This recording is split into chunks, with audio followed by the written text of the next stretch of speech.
Mon cousin Cupide, Grégoire, pensait m'avoir écrasé en triplant le loyer du terrain que j'aimais tant à Giverny. Mais il a amèrement regretté d'avoir édicté des règles si strictes, car c'est en les suivant à la lettre que j'ai transformé sa petite victoire en une déconfiture mémorable, et la mienne est bien plus savoureuse.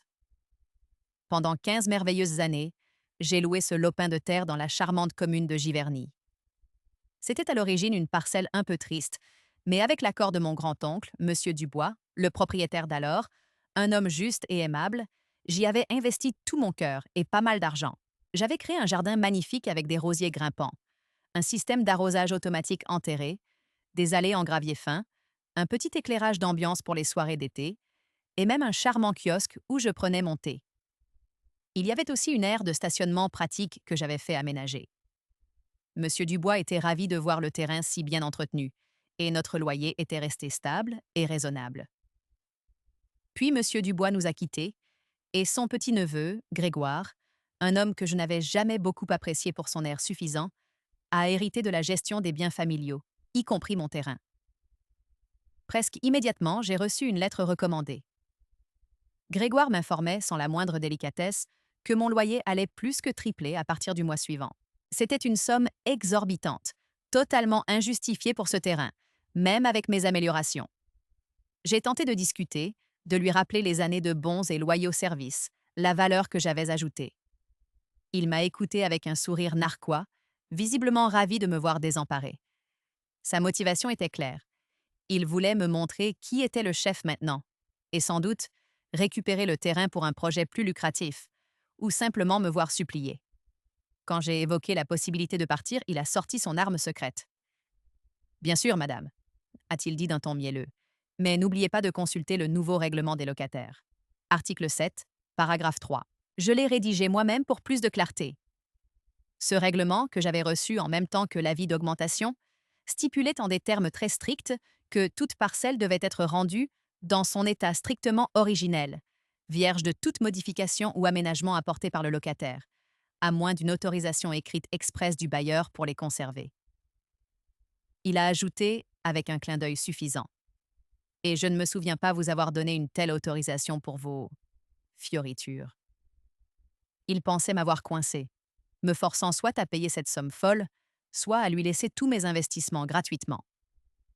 J'ai accusé le coup, mais une petite flamme de défi s'est allumée en moi. Puisque M. Grégoire aimait tant ces règles, j'allais les respecter, à la lettre. J'ai donc envoyé ma lettre de résiliation, en précisant que le terrain serait rendu dans son état strictement originel à la date prévue. J'ai ensuite passé les semaines suivantes à organiser le grand déménagement, ou plutôt le grand démantèlement. J'ai contacté des paysagistes, non pas pour embellir, mais pour tout enlever. Les magnifiques rosiers que j'avais mis des années à faire pousser, déterrer avec soin et emporter. Le système d'arrosage automatique. Chaque tuyau, chaque gicleur a été minutieusement retiré du sol. Les jolies lampes solaires qui balisaient dans les allées. Disparu. Le kiosque en bois traité. Démonté planche par planche. Les belles dalles de l'aire de stationnement. Enlevé, laissant la terre brute. Même le gravier des allées a été ratissé et emporté. J'ai fait en sorte que tout ce qui n'était pas là 15 ans auparavant disparaisse. Je dois avouer que voir mon petit coin de paradis se transformer en un champ de boue m'a serré le cœur. Mais la perspective de la tête de Grégoire me donnait du courage.